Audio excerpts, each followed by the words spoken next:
মাছগুলো পুকুর থেকে ধরে নিয়ে আসলাম জাল দিয়ে। এখন এই যে মাছগুলো আমি কেটে কুটে নিব, তারপর রান্না করব। দেখেন অনেকগুলো সুন্দর তাজা তাজা মাছ। এই যে তরতাজা মাছগুলো, এগুলি তরকারি খেতে, ভাজা খেতে অনেক মজা। এই মাছগুলো একেবারে আস্তে আস্তে মাছগুলো ভাজলে খুবই স্বাদ লাগে। এগুলি হচ্ছে দেশি পুঁটি, একটা হচ্ছে কাঁকড়া, এগুলি হচ্ছে মিরকা, নলা, পুঁটি, বিভিন্ন প্রকারের মাছ। মাছগুলো পুকুরের মাছ। দেখেন, কমেন্ট করে জানাবেন যে এই মাছগুলির দাম কত হতে পারে, তো আইডিয়াটা কেমন সবার, তাই দেখুন কমেন্ট করে জানাবেন। মাছগুলো এখন কেটে নিব। ছোট ছোট মাছ, এটা তো চলুন যাবে সেটাই বলি। এইগুলি দিয়ে, এটা দিয়ে ছুলে মাছগুলো তারপর কেটে নিব, তে তাড়াতাড়ি হবে।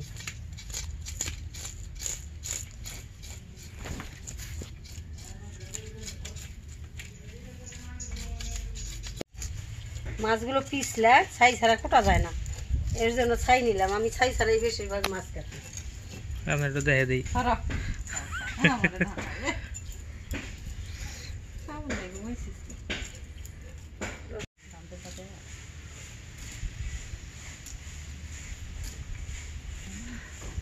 এই মাছগুলো আমার করতে খুবই কষ্ট হইতো, তা দিদি যে সাথে করতেছে এখন তাড়াতাড়ি নিব। অনেকগুলো মাছ, ছোট ছোট মাছ, তো করতে অনেক দেরি। আর কে জানছি মাছ কাটায় খুব উস্তাদ। তার হাজবেন্ড অনেক মাছ ধরে চরক জাল দিয়া, মাছ খাইতে খাইতে ভক্তি, কাটতে কাটতেও। এর জন্য বলছে যে একটু সাথে কেটে দেন আমাকে মাছগুলো, খাইও তো পারেন।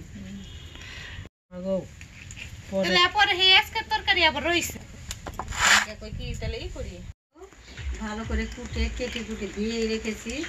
আর রেখেছি এখানে এই যে এই আলু বেগুন ডাঁটা, এই আলু বেগুন ডাঁটা দিয়ে মাছ দিয়ে রান্না করব। এই চিচিঙ্গাগুলো হচ্ছে গাছের চিচিঙ্গা, এই চিচিঙ্গা দিয়ে পুঁটি মাছ দিয়ে ভাজা করব। এখানে রেখেছি পেঁয়াজ আর মরিচ কেটে। এবার জাল ধরিয়ে রান্নাটা বসিয়ে দিই। মাছগুলো এখন মশলা মেখে নিব। হলুদ দিয়ে দিলাম, লবণটাও দিয়ে দিলাম, এবার মরিচের গুঁড়োও দিয়ে দিলাম। কড়াই গরম হয়ে গেছে, তেলটা দিয়ে দিল।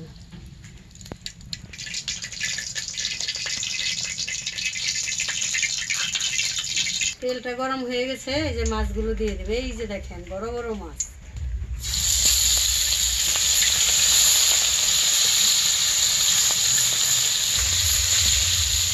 এবার ছোট মাছগুলো মেখে নিব, এগুলি ভাজি করব। তরকারি রান্না করার জন্য মাছগুলো ভালো করে ভেজে নিলাম, এখন আমি নামিয়ে নেব।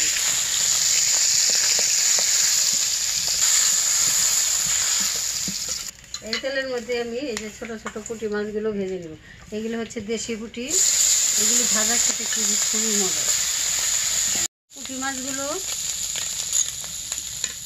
মাছগুলো ভেজে নিলাম, মুচমুচে করে পুঁটি মাছগুলো ভেজে নিলাম। যান্ত্রিক ত্রুটির কারণে ভিডিওটি সম্পূর্ণ দেখাতে পারলাম না। এরপর থেকে ভিডিওগুলো ভালোভাবে দেখবেন।